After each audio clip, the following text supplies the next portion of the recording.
Now, I've used loads of headphones over the years, including a fair few of SoundMagic's E10 series, and actually they are my go-to brand. I really like them, and for the value for money they offer, for the sound quality, I don't think there's anything that quite matches them. So what's new about these E10Cs?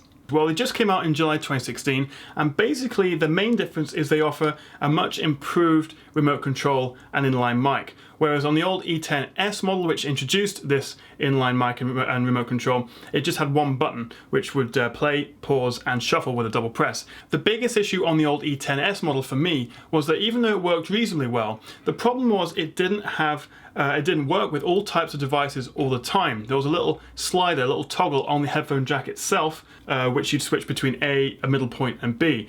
And that would allow it to work for Android, iPhone, and other devices. But the problem was, in one setting, it would work well for Android. You'd get a good sound, and the mic would work, and the remote control would work. But in the other one, if you switched it to, say, A, that would then work with iPhones, but then the microphone and the controller wouldn't work. But if you switch it to B, it would work, but the sound quality wasn't right. So there was just a lot of faffing around, and it just didn't quite work properly. This is completely cross-platform. These will work with anything, plug and play, no worries, just it will work. There's no switches, no toggles, anything at all. So you can go from your Android phone to your Apple iPad to your Windows desktop PC, whatever you want, it's going to work straight away. Both remote control and the sound, everything will be just fine. So really, for ease of use and, as I say, cross-platform use, these are quite a significant upgrade actually.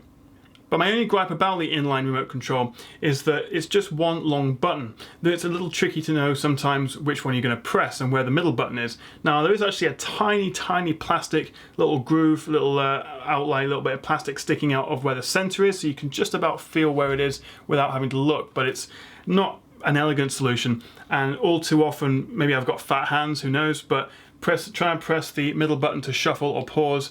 All too often does a volume down or volume up instead, and it doesn't always respond to a double tap to shuffle. In terms of design, there's nothing really new, but that's no bad thing. The aluminium earphone housings and plastic braided cable all still feel and look much more expensive than the £40 asking price. You can get them in black and silver like these, you can get them black and copper, and also, which I don't have, in black and red.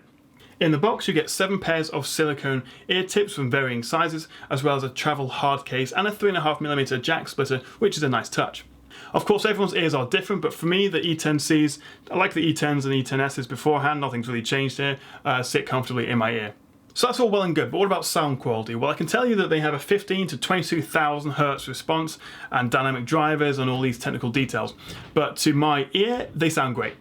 The biggest difference between these and earlier SoundMagic models is that the bass has been boosted, and I'm a fan personally, and while they do retain the same good dynamic range, which works well with music and vocals, including podcasts, which I listen to quite a lot, I have certainly noticed a significant increase in bass over the previous models, which may put some people off if you value a truly natural and accurate sound. They still have a rich, full sound with a wide soundstage and good treble in my opinion, but that extra bass really gives your music an extra oomph, which I actually personally quite like, but it might not be to everyone's taste. It's not a huge difference, but that's pretty much the only significant difference in terms of sound quality if you already are an E10 or E10S owner.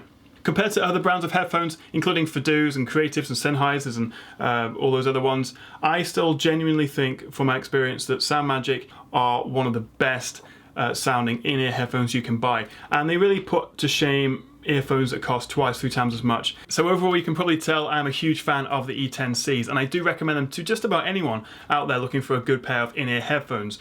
But I think it's hard to give so much praise to a product without this review coming across as some sort of paid-for advert or something, which is absolutely not the case. It's just that I think they are terrific and ultimately incredible value for money. The only downside is they aren't a huge step up if you already do own a pair of E10s or E10Ss.